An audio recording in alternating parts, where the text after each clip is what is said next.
This is ContactTalkRadio.com. Consciousness in action. And you are taking action into your consciousness by tuning into Contact Talk Radio. And on TuneIn.com, Hing.fm, and UpSnap Mobile. Contact Talk Radio. Welcome to Transformation with Tara Sutphen. Tara Sutphen is the author of Blame It on Your Past Lives and Soul Agreements, 3 audio CD series, metaphysical meditations, sourcing series, and sleep programming. Tara has also collaborated with Emmy Award-winning Shane Stanley and Marla Maples on numerous DVDs. Tara Sutphen is a master in the psychic sciences. If you'd like to find out more about Tara's work, upcoming seminars, and meditations to help you fulfill your dreams, visit her website at tarasutphen.com.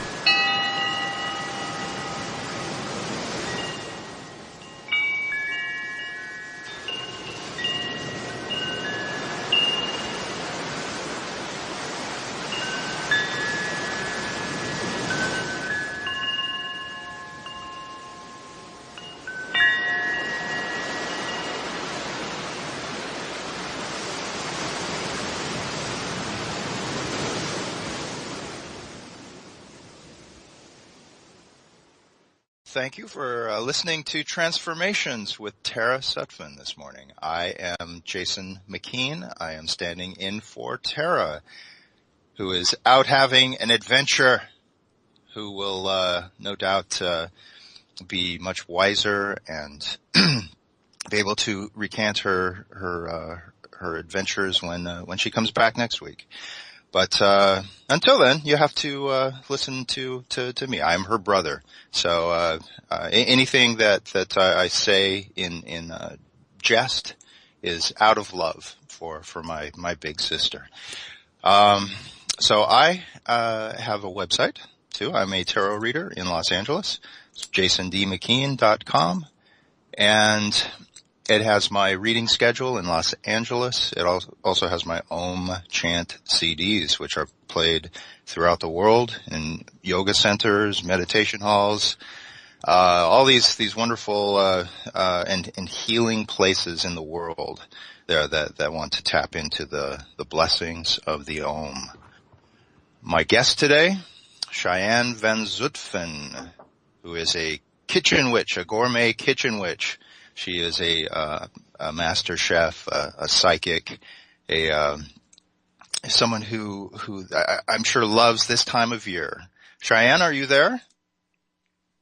I'm not sure that I have Cheyenne. I heard noises there, and then she wasn't there, so she will come back to us. Cheyenne also has a meditation series there, and she has a money spell title. I guess that's the name of the meditation that she has is Money Spell. And that is a title where she is doing a meditation that is about abundance and being in that energy of abundance and creating the abundance of these of wealth, of like how we define wealth is mainly where there is it looks like is she coming back on here soon? Okay, that's what I'm understanding. All right. When we're in the abundance or the mindset of wealth, right? It can be about our finances. It can be about our friendships. It can be about, many parts of us that add up to, just who we are in the world and what, keeps us in a place of, just sustaining our own well-being and being in our own place of where we're putting out our own agenda in the world, our own sense of who we are and what it is that we need to do in the world. So we'll talk about that when she comes back here. For myself, It's like, I read tarot in Los Angeles, and also I've had an opportunity to start teaching tarot as well. It's a beginning course in tarot at a wonderful venue called the Red Dragon Cafe. And the Red Dragon Cafe, it's like this British inspired club. The owner is part of a she's like British, and she wants classes, and she asked me. I was doing a psychic fair there, and she asked me if I wanted to be a part of teaching there, like a wizardry series there. And I was like, I think it's time. I think it's time for me to start teaching. So again, stepping into abundance for ourself and our own vision. I think it's important. So do I have Cheyenne? I finally got back in. Yes. Sorry about that. Hi, everyone. That's okay. That's okay. How are you, Cheyenne? I'm doing pretty good today. All right. So again, my guest today, Cheyenne Van Zutphen, gourmet kitchen witch. Mm-hmm. Yeah. So, this must be a really cool time of year for you. Yeah, Samhain is really one of the only publicly, well-known pagan holidays that's celebrated mainstream. So I love October. It is probably my favorite. Even though we don't really know, if we see the word Samhain, Mm-hmm. I've walked into the Green Man where I read out of, a few years back, and I'm like, oh, Samhain. Yeah, I'm into this. That is most people. With a look of consternation on everyone's brow going, Samhain, what are you, novice? But Samhain is like the Halloween. It doesn't have all the aspects of, candy and costumes and all that. No, it's when the veil is the thinnest, so it's easiest to make contact. It's welcoming the darkness back into our world for the winter. Right. And, do you, do a specific, ritual or ceremony, or, tell me a little bit about that. I'd like to do a little bit of medium work, or just kind of, enjoy the Sabbath with a feast. And, I kind of fall into the little mainstream kind of charade of making masks and crafts and food and pumpkin flavored this and that. So It's a little fun. Just to infuse it with a lot of cinnamon. Exactly. Yeah. I mean, that's vibration. Do some spells on it. Some sigil food work is really fun this time of year too. Yeah, I mean that's what I love about the season is when cinnamon is kind of brought back into the diet, and everywhere you go there's pumpkin spice this and all. But autumn is my favorite time of year. It's just for some reason, and in California it's we don't really get seasons per se, which I mean I'm happy about, there's no snow and all that, but just something about the turning of the leaves of the where it gets a little bit cooler, and there's just something about autumn. Do you think it's also because of the veil, being thinnest? It just adds a bit of mystery. You get to be cozier in the autumn. It gets darker sooner. You have more of a reason not to go out, not to explore the beaches. It's less crowded in the streets. There's something very comforting about that. Yeah. I mean, I have a deep interest in the paranormal anyway. I know that you do too. Yeah. When did you know that you weren't afraid of ghosts more than you just wanted to know more about it, right? With my parents, I think it started immediately. Just out of the womb, right? You just popped out and it's just ghosts, where? Cool. Well, I used I used to take my mom's hand when I was 5 and then be like, let's pray to the moon, mommy, let's pray to the moon. And I would want her to light candles around me and teach me about every single tarot card. So I don't know, it was so natural. It's like I've never known any other way. Mm-hmm, mm-hmm. Do you, you read tarot, you are a gifted psychic in your own right there. What other modalities do you like to use for your own psychic exploration? Rune casting and dream walking seems to be my favorites right now. What's dream walking? Dream walking is where you it's kind of like astral projecting, where you can get into other people's dreams or go deeper into your own. I've been doing a lot of weird dream work lately that I'm a little private about. Maybe I'll talk to you about it personally, but, sure. It's quite interesting. I'm reaching to a different veil at night, kind of helping people cross over through dreams, which is a very rare and confusing gift. So, I've finally found some people that actually do that as well, which is a great comfort. I'm not crazy. I'm just kidding. Oh, wait a sec. You are crazy or you're not? I'm not.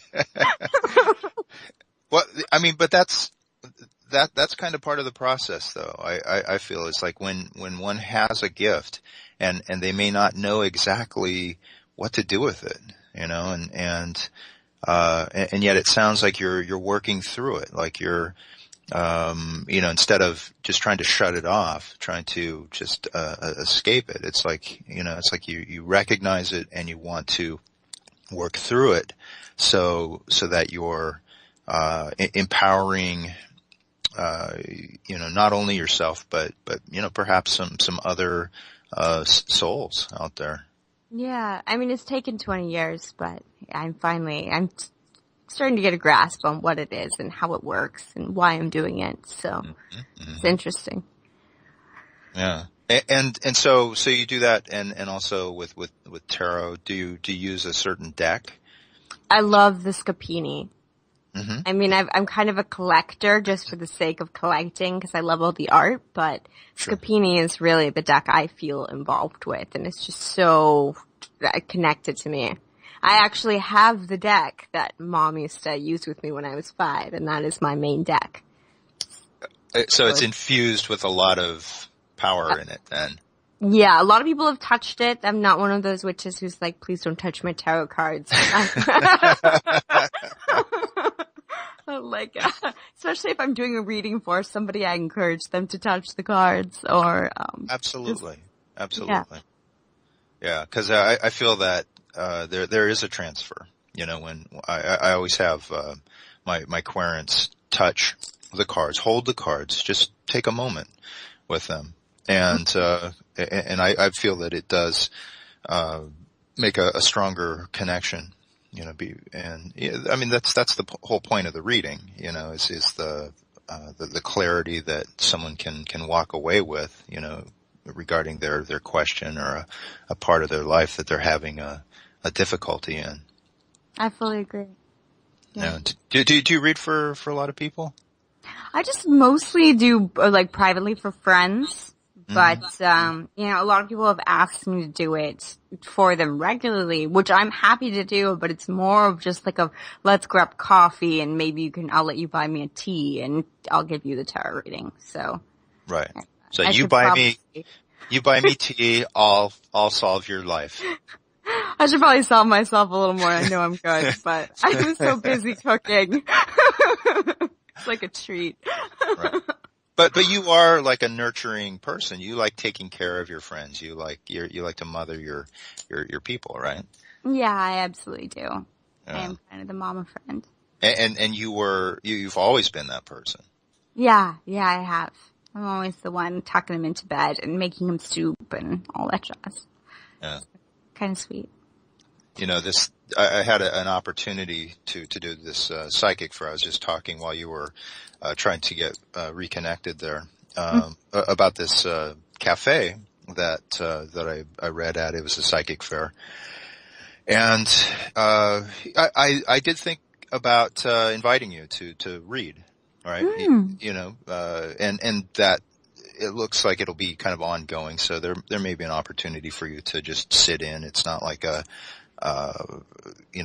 thing where you have to do it every time, right? It's just like if you feel like, being there and reading. And so I did think of you, to invite you to it.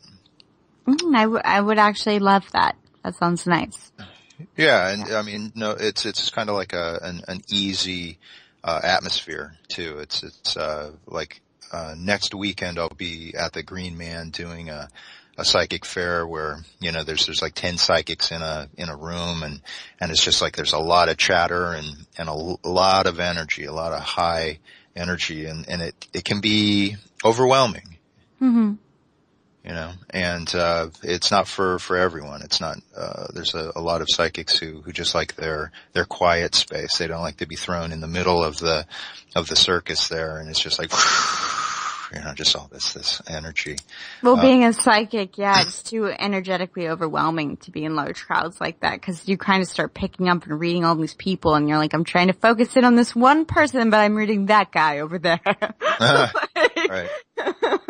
So I can see that as being overwhelming. They're like, I'm going to go back to my quiet corner. And, it's interesting though, is like, the way that I kind of came into it and you were very encouraging as far as like, when I started reading and, I think it was you who suggested the Green Man. Yeah, I think I did. I don't know. I just kind of saw that there. Yeah. That's awesome. Because I think you were looking for a place to read and, you suggested it. And so I checked it out and I ended up getting a gig there. I love it. I love that. I know. I was looking at them just as one of the great, the better pagan stores in Los Angeles because right. They are kind of few and far between to find the good ones.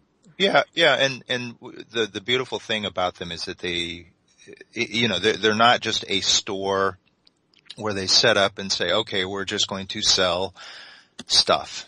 All right. We're not just going to sell, crystals and books and statuary and all these things, which they do. And it's like, it's a great store and they're not like, trying to gouge anyone price wise. They're really,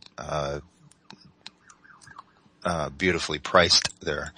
That's my plug for them. Okay. But they're about community, right? It's like the great stores that I work for, Kathmandu Boutique, the Green Man. They're all about being of service to a community. And, by the way, they sell stuff, right? That's near and dear to them. But they're looking out for the people in their community who have similar interests and also they offer classes. They offer like they'll be having the Samhain ceremony coming up here. It's funny, last time I was locked out because they said be there at 8 o'clock sharp, and they weren't kidding. Because I'm like there at 8:05, I'm banging on the doors going, let me in. Oh no.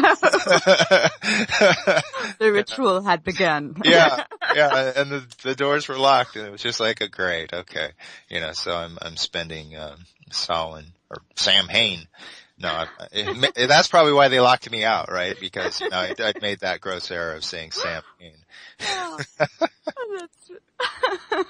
I'm sure they were more amused. A lot of people actually do make that mistake until somebody corrects them. And it's not necessarily a bad thing. It just means that they read it. Nobody taught them. Right. And like the feasts, is Samhain a food, like it seems like, once you get more towards the winter and all, like, to Yule and, is there one that's around the Thanksgiving time, a Sabbath there? There isn't. It goes fall equinox and then Samhain and then the, winter solstice. So which is Yule, right? Yeah, that is Yule. So you get kind of Thanksgiving area off from any pagan celebrations, unless you want to just celebrate the darkness on your own. And And that's okay, right? Because Thanksgiving kind of like, falls into the middle there, and that's a whole kind of like feast. Absolutely. If you actually think about the pagan calendar, there's one for each start of the season and one in between the seasons, so the very middle. And there's only 8, but it kind of makes an odd bit of sense if you look at it in a wheel. Mm-hmm. Mm-hmm. And so is there, since Samhain and Yule are kind of like one is close, let's see. I'm just trying to visualize it there. Is there something in between? There's nothing in between. Is what there's nothing in between. Right? Yeah. Okay, so it's that the maiden becomes a crone and the god is dying, and then is reborn then at the solstice. Explain a little bit of that logic. So right now the sun is dying, and then he will be reborn again on the solstice. Right. And actually a lot of religions that are archaic, they believed in that's why their gods were always born in mid-December, is because the sun would be reborn in the sky. At least in the northern hemisphere. Mm-hmm. Mm-hmm. Yeah, like around the 21st, right? Yeah, it goes between the 20th and the 23rd. Okay. Some years will be kind of cute. Those 3 days. Mm-hmm. Of where it seems like the sun is dead, right? And then it starts to the days start to get longer, and also it starts to move again. So it's the longest night of darkness, and then from then on you see a little more of the sun in the sky each day. Sounds like the name of a poem, The Longest Night of Darkness. I'm sure there's so many poems just based on that one. Wouldn't be surprised if there was a collection from Lord Byron himself. And if not, then that's a poem that you need to write. Or maybe we've inspired a listener. Now speaking of inspiring and being inspired, I see where, you'll post on Facebook, like art that you create. You like draw on wood? Is that? Yeah, I've been doing a lot of art lately. I've been making a lot of, tree art. So I like to stain pieces of wood after I've inked them and then paint them. It's kind of like a weird little hobby of mine, but I've also been making my own runes, leather satchels, which I have one for you. I actually need to drop off. Yes. That was your birthday gift from months ago. You mean 3 months ago? Yeah, I'm eager to get back to the glass blowing studio as well, because that's my favorite of all the art hobbies. Yeah, that one seems the most dangerous. I mean, I love playing with fire though. I'm a gourmet chef. That element just excites me. Okay. All right. I get that. It's like, you're used to it. And, but as far as like the glass blowing is like, seems like you have to wear like welding goggles or something, right? I mean, you have to really protect yourself from that molten glass. Sometimes we wear goggles. We'll just put it that way. No, you know what I worry about is burning my toes off more than anything else when you have that molten glass and you're taking it out and, playing with it and shaping it and everything. If you're not careful, it will drip on your foot. Are you like just wearing sandals, or are you like, wearing steel covered, boots? Well, I wouldn't want the steel-covered boots because I wouldn't want it to be hard to get off, or for the steel to get into my toes as well, because that would be terrible.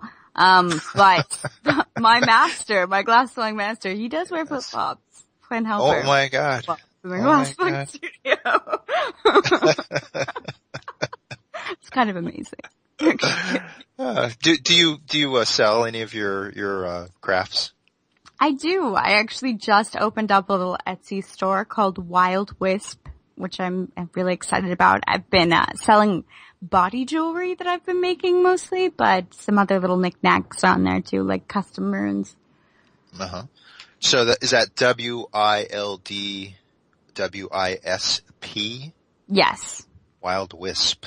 It's kind of like the will of the wisp, but yeah. Yeah. And that's on Etsy? Yes, that's on Etsy and Instagram. In Instagram. Did you have if someone wants to, look at your stuff, if they want to like follow you on the social medias, where can people go? Miss Van Zutphen, MISS, and then my last name. Come check me out. They're at Instagram, but check out like Wild Wisp at Etsy, right? Yeah, Wild Wisp at Etsy would probably be, if you're looking for my art, that is. So your body jewelry, is that made of wood also? No, I do like pentagram, thigh chains, and little other knickknacks. It really just depends on.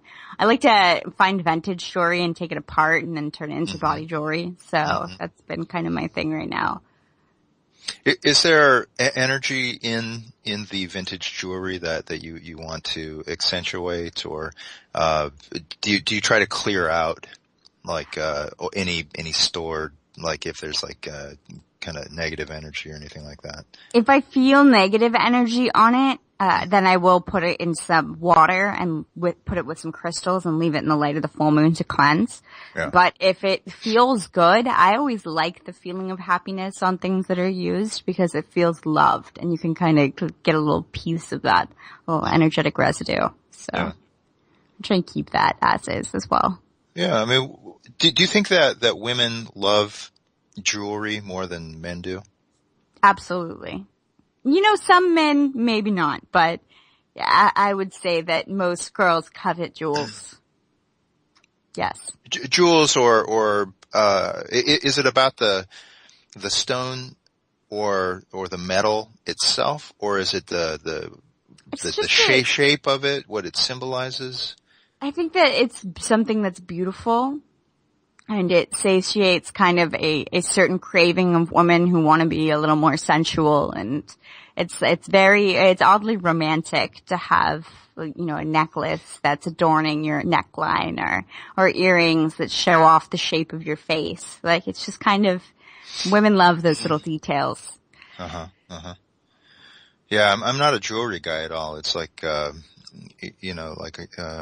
your mom, she likes bringing me like necklaces or bracelets or, stuff from other countries and all.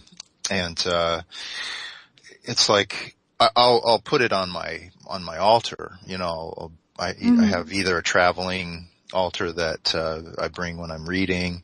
I have a lot of skeleton keys. I love skeleton keys. But I don't want to wear anything. I think it's just enough having a beard that's like 2 foot long. and you couldn't see a necklace anyway, right? Have you seen the beard jewelry though? This is a new thing that's coming out. No, I haven't. I'm gonna have to, they're just little charms that you kind of screw it into your beard and they just stay there. What do you mean you screw it into your beard? There's those little spiral, hair pieces for children. They kind of spiral into your hair so they're easy to take out and they don't tug. Oh. They're kind of that same design. So you kind of spiral little skulls and little pentagrams and things into your beard. It's becoming a trend. Oh, interesting. Yeah, I mean, because there's so many beards out there. There's so many guys with long beards. It's such a thing these days. And I've never been tapped into the fashion of it. The whole societal thing. It's just because I've always had a beard, and I don't care what if guys have beards or not. But just it's just another way of just kind of showing people what you're interested in as far as the style of what's what is popular, culturally it was like zombies, right? It was Game of Thrones, but visually like that, skulls, pentagrams, those are kind of more specific things. Not everyone is comfortable wearing those. But what are people wearing? I mean, I'm not really one to keep a keen eye on fashion. I do enjoy it. I have my own style kind of that I enjoy, kind of like you. I guess it's a family trait. But, I don't really keep up to the trend. Maybe ask someone 10 years younger.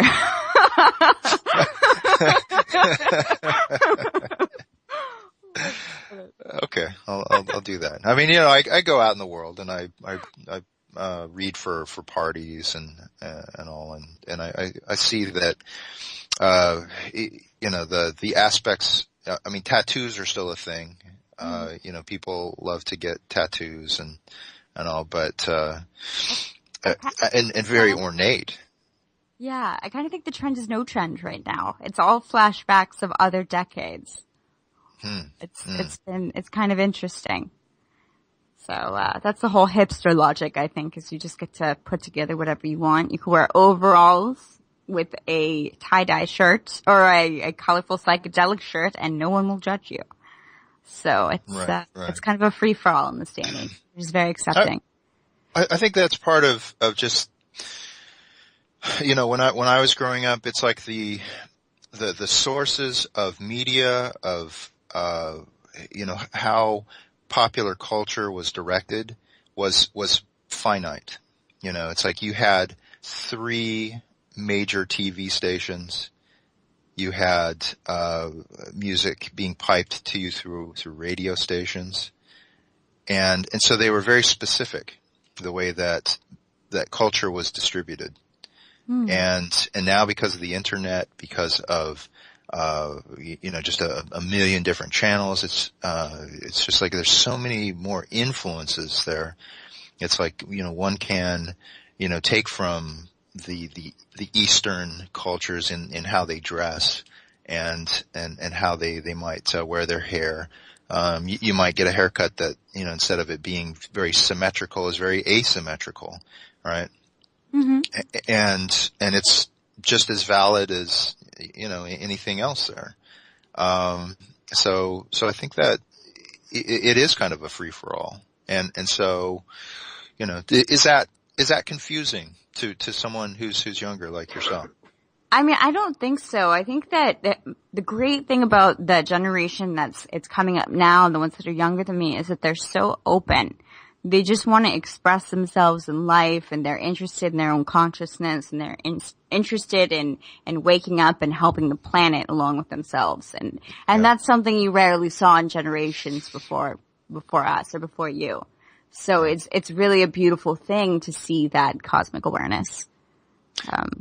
That part I do see, yes. I mean, because I have been reading for, I read for all ages, but the younger people that I read for, it's like they do have an awareness of a responsibility on their part to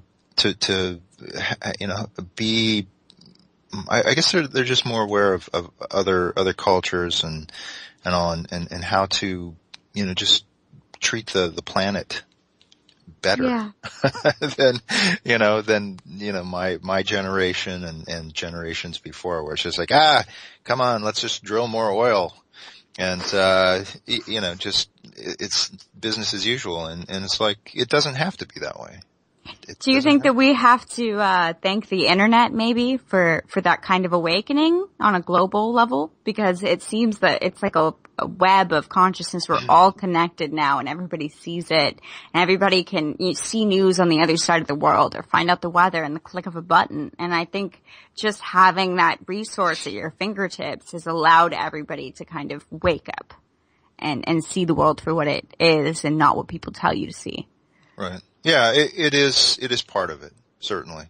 I always feel that when one travels, across the world, and you've done this, you have had the opportunity to, travel to other countries, whether it's, European or Asian countries, and just see how other people live. And,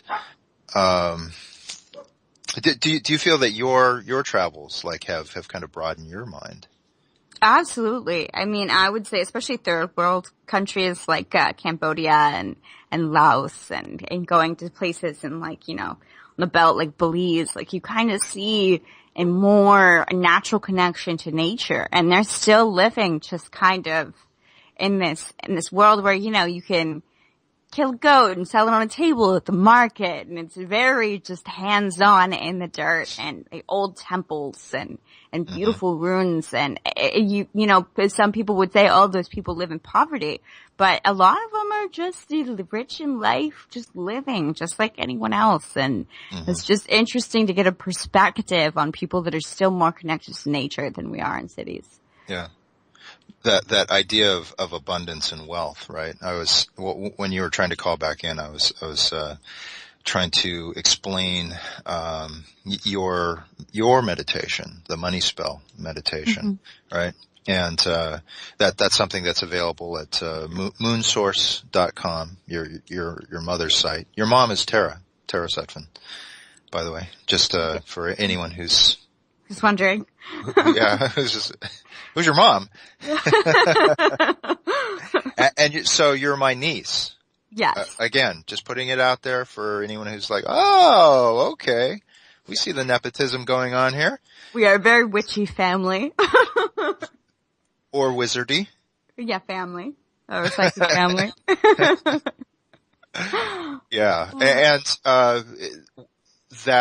that meditation, you know, it's about, you know, creating, abundance, right? And money is a way of creating abundance, right? And, you know, being rich in life, in my opinion, is all perspective because, you know, even somebody like me, it's like, I don't value the average coin over a good time, like yes, it helps bring better food to the table and you can afford better experiences, but my favorite moments in my life are just walking through nature or having a great conversation with somebody I love or, you know, human connection or connection to animals. So it's finding abundance in whatever area you are lacking, not just money. Yeah, it is that aspect of connection, you know, where we feel that we are connected to our self, our own purpose, and then how that ripples out, you know, the connection with our primary partner, you know, our friends, you know, our work associates, our neighborhood, our country, our world, right? This energy, it all ripples out from within us. And when we look for those areas of connection, right? I mean, I feel that spirituality is basically that. It's that connection, right? It's like, and you know, would you call that like a being connected to the universe or to God or to the goddess or, you know, however you put it, it's that wanting to be a part of, in a meaningful way, in a sacred way. Mm-hmm. I agree. To touch the fabric of the universe, or just be a part of it. That God energy. I agree. It's a beautiful thing. It is a beautiful thing, and so you know, part of I guess, you know, your journey, right? It's like it sounds like you try to do that in the ways that you can, right? With food. Have you always loved cooking? I have always loved cooking. I mean, I used to do all of those Sabbath dinner parties when I was like 12 years old. I started to have feasts, and then I'd make all my friends go outside and give the leftovers to the stump so that we could feed the animals. Right. It was like my sacrifice, and to the gods meant to the creatures. Yeah. It's kind of cute, but I don't think I was doing that at 12. I think I was in Alaska, so I didn't want to go outside because it was too cold. It's a little different in Malibu, California. Way different. Yes. But so I guess being pagan sparked my love for cooking. Well, I mean, did it spark it or did you, you know, because it's funny because I don't have any inclination to cook as far as it's just not what I do, right? I can make albums, you know, I can, you know, read for hours on end with people, but cooking, it's like, I'm just not there. But but it sounds like, with the Sabbaths and all that, it's like there's meaning, behind, the actual, foods that are being prepared. They are actual ingredients that are empowering the ceremony, the ritual aspect of it. Yeah, I mean, I like everything to be really seasonal, organic. You can feel that it was like, loved from the seed to the mouth. Like the whole process of it has been in loving hands. So I like food that makes you feel a kind of sense of like love and season, and you're just like inspired by that. Mm-hmm. Mm-hmm. Oddly put, but. Well, but are there, because one can think of like, comfort foods, right? Like mac and cheese and Ben and Jerry's, as far as like, oh yeah, I feel the love from this. But what other foods like, infuse that? So this is autumn, so it's the second harvest is what they call it. And, if you were, farming back in the day. And so right now you're getting all the abundance of what was in season for summer, and a lot of people would jar that and pickle it to store for the cold winter. I mean, luckily in California we have things growing year round, and greenhouses have made that kind of a luxury as well. Yeah. But I would say, mushrooms, pumpkins, any sort of squashes is coming into season, tons of apples, that's going to be something you find a lot of on the West Coast here right now. Yeah. And so I like to cook really comforting foods, but I'm also super healthy. So I'm actually in a couple of hours, I'm going to my private chef gig where I will be making, I smoked tri-tip with my brother yesterday, and I'm just going to be making some really good, like squash, kind of autumn inspired, little salads. With an Ayurvedic touch, so it's gonna be good. And then how do you top it off with a dessert or? I'm gonna make these incredible coconut flour almond cookies I've been obsessed with lately. Wow.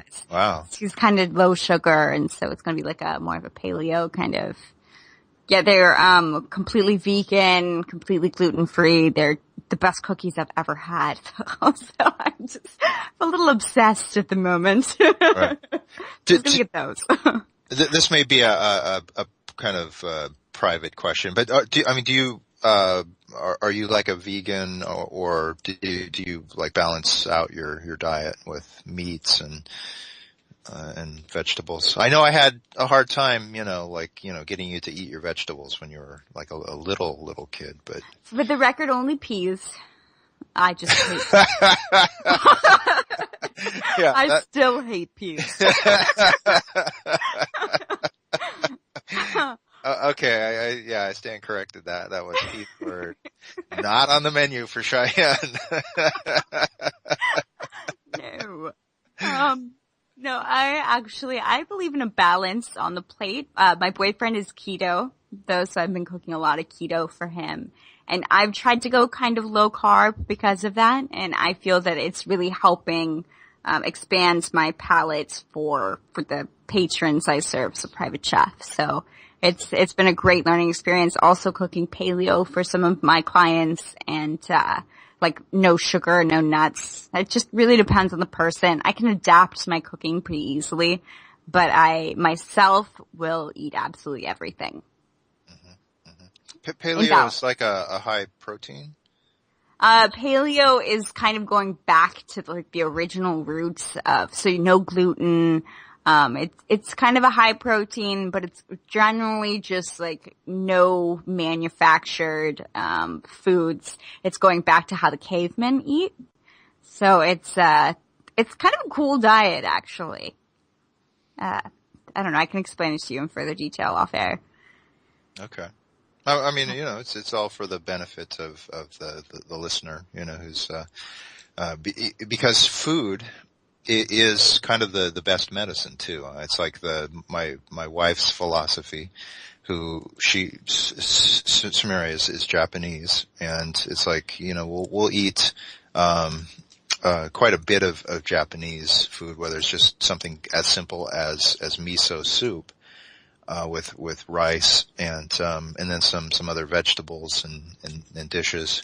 And it, she feels that's kind of the best, medicine, right? It's like you get good quality food and, you eat well and that cuts down on like, having to see the doctor, medical. I fully agree.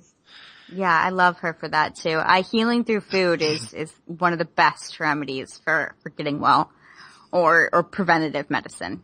Mm-hmm. Mm-hmm.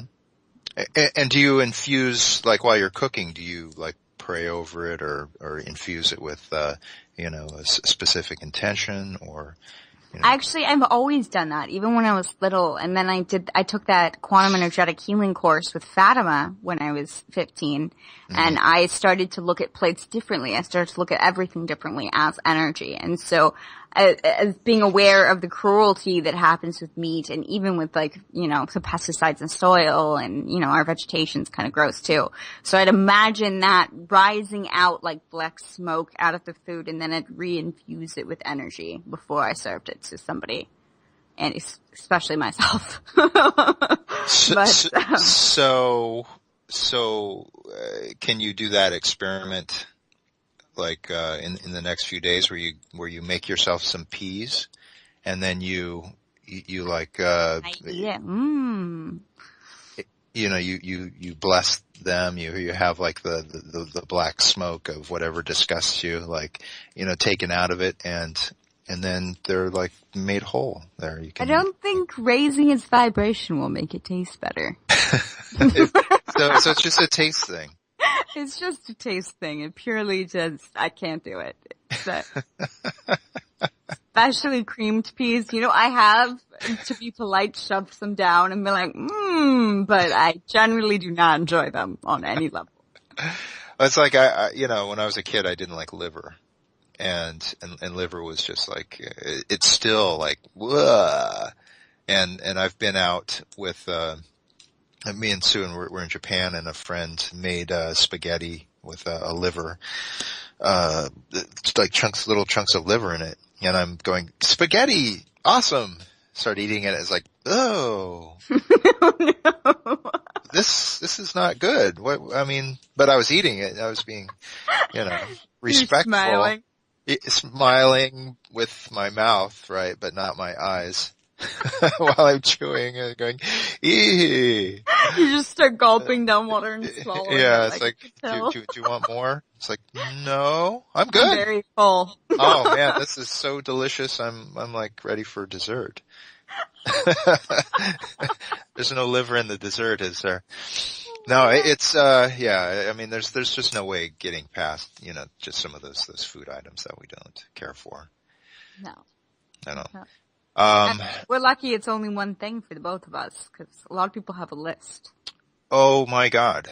And do you think that that's, just part of the way that food is processed these days where, where people are having an issue with gluten or with, nuts and all that? I think in general, we've always been very sensitive to food. It's just that people now have a way to kind of track that and be aware of it. And so it's really nice to be able to be like, oh, my body doesn't agree with this, and this is the scientific reason why. So it's, I'm really grateful that medicine has advanced enough to be able to really track us like that. Mm-hmm. But yeah, a lot of people have things that not only that they dislike, but that will harm their bodies in a significant way. When you're cooking for a group, it's like you have to keep that in mind, right? As far as the things that are, you can't just like put peanuts into everything, you can't, people are going to have their, they can be violently reactive to these things. So how do you balance out like a menu so that you're able to feed someone, but also not, trigger some? If it's a large group, I would say that it's always really polite to have one vegetarian option that's almost entree-like and to not put nuts into everything, especially the main dish itself. Mm-hmm. But for big events, it would be courteous of somebody to inform whoever's hosting that, hey, I have this allergy. I hate to be rude, but could you please provide something that I could eat? So I would highly recommend that. Nobody's ever offended if you can't eat something. Or, a lot of those people would just pack a lunch and be like, I didn't want to inconvenience the chef. Which chefs actually kind of sometimes like to be inconvenienced. They're like, ooh, a challenge. I'll make you something. Yeah, I can see that. Yeah. I can see that. So your dietary concerns are not a burden on most chefs. I feel that may be a relief for some people. Right. Yeah. So again, people, if they want to see like, your artwork, that is for sale, it's at where? So you're going to go to etsy.com/store/wildwisp. Wild Wisp. If you Google Wild Wisp, will that come up? I think it will come up, yes. Into the Etsy, page there. It's funny because, we're just, kind of, rolling out of, as far as like the time is almost gone for today. And I just want people to be able to find you there and to, and again, your meditation is at, moonsource.com, MOONSORCE,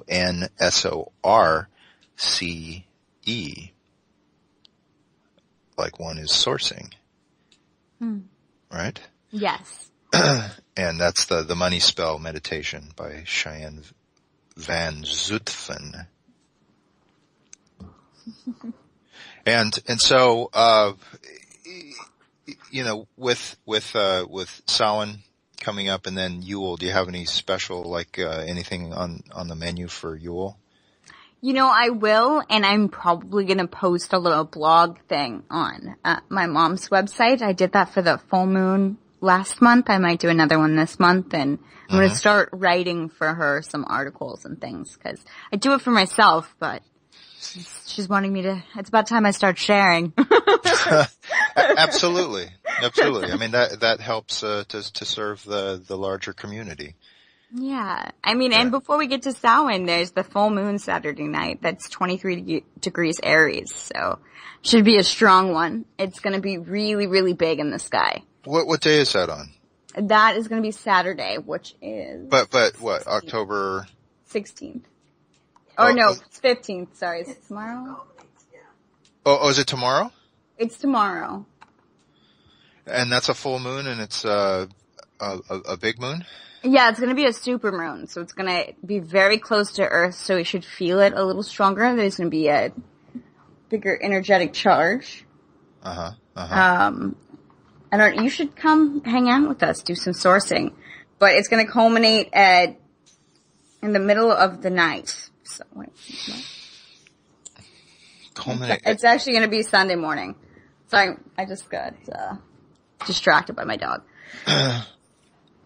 Who is your dog? I've seen pictures of your dog there. Gypsy, little Gypsy Moon.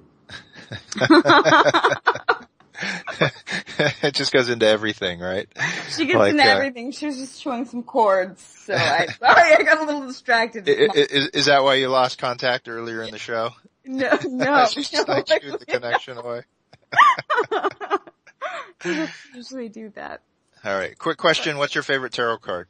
Probably the Magician. That's a great one. Yeah. That's a really great one. I love the aspect of creating sacred space with that card, That's probably, I resonate with it quite deeply because of that aspect of, like when being with, Querent and all, it's like one does create sacred space to find solutions. Is that an aspect that you like of it, or I mean, that was really well stated. I would absolutely fully agree with that. That and just, the wholeness of magic that it represents, and, yeah. Well, cool. Well, I'm going to have you on Wizard Talk soon. All right. Because we'll talk more about the tarot and I'll give you a reading and all that good stuff. But Cheyenne van Zutphen, thank you so much for being on Transformations with Tara. Sutphen. And thank you. All right. I will talk to you soon then, Jason. You have a great day. I want my birthday present. Give me my birthday present. I will come by as well. All right. Thank you everyone for listening. Many blessings and have a beautiful week. Thank you for sharing your time with Tara Sutphen. Find out more about Tara's work, upcoming seminars, and meditations to help you fulfill your dreams by visiting her website at tarasutphen.com.